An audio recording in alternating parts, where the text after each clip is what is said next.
قاضی ابو یوسف پہ آپ نے تہمت لگائی ہے کہ انہوں نے امام مالک کو کوڑے پڑھوائے یہ ہاں وہ دیکھیں قاضی ابو یوسف والا جو معاملہ ہے نا، پہلی بات یہ ہے کہ وہ لیکچر میرا بہت پرانا ہے.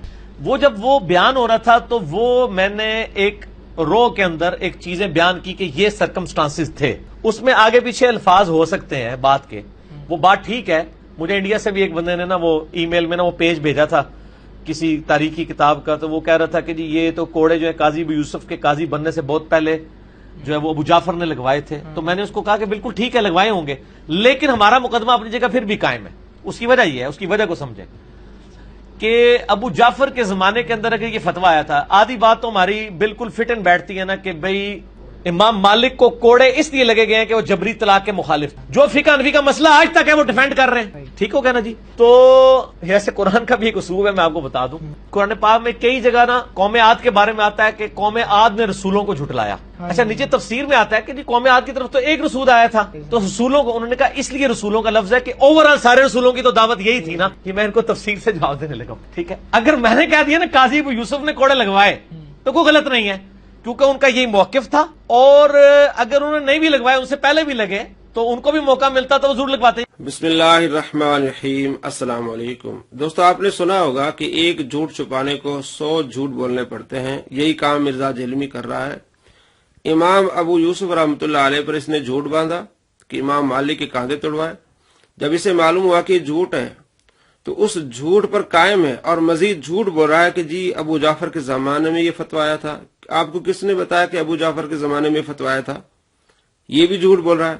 تابعین نے فتویٰ دیا تھا احادیث کی روشنی میں، اور ابو جعفر اس فتوے کی وجہ سے امام مالک کے انہوں نے کاندھے نہیں توڑوائے تھے، اسے اپنی بیعت کا مسئلہ تھا. یہ بھی ہسٹری پڑھ کے دیکھے.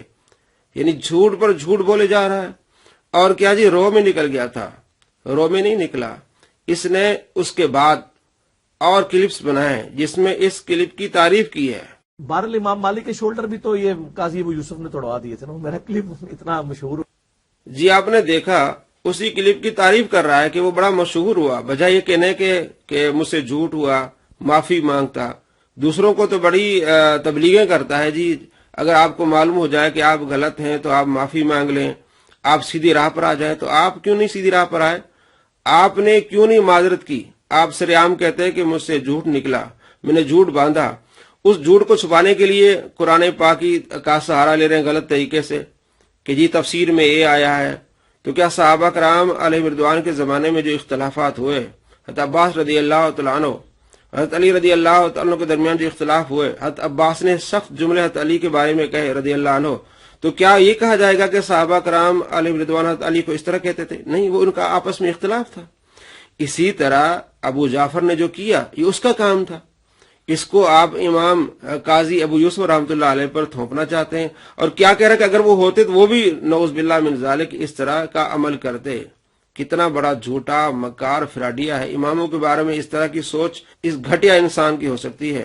اور جھوٹ کا پتہ ہونے کے باوجود کہ میں نے جھوٹ بولا ہے، اور یہ دعویٰ کیا کرتا ہے کہ میں علمی کتابی ہوں.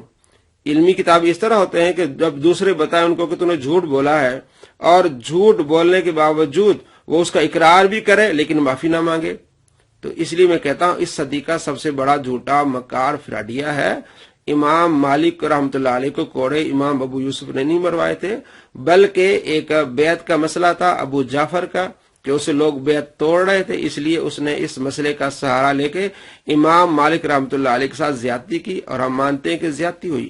علماء فقہا کے اختلاف ہوتے ہیں لیکن اس طرح کی زیادتی فقہا اور علماء نہیں کرتے. یہ حکومتوں کے کام ہوتے ہیں. یہ انہی کا کام تھا. جس طرح امام ابو حنیفہ رحمۃ اللہ علیہ کو انہوں نے زہر دیا، تو ہم کسی پر یہ کسی فقی پر نہیں ڈالیں گے کہ یا فلاں فقی یا فلاں امام نے ایسا کروایا. تو اسی طرح امام کی طرف منسوب کرنا اور امام کو بدنام کرنا اور اماموں سے بغض کا اس طرح اظہار کرنا یہ مرزا جہلمی کا کام ہے. اور آپ کہہ لیں کہ اس صدی کا سب سے بڑا جھوٹا مکار فراڈیا ہے. جو جھوٹ بولتا ہے اسے معلوم بھی ہوتا ہے کہ میں نے جھوٹ بولا ہے، معذرت نہیں کرتا، معافی نہیں مانگتا. الامان والحفیظ.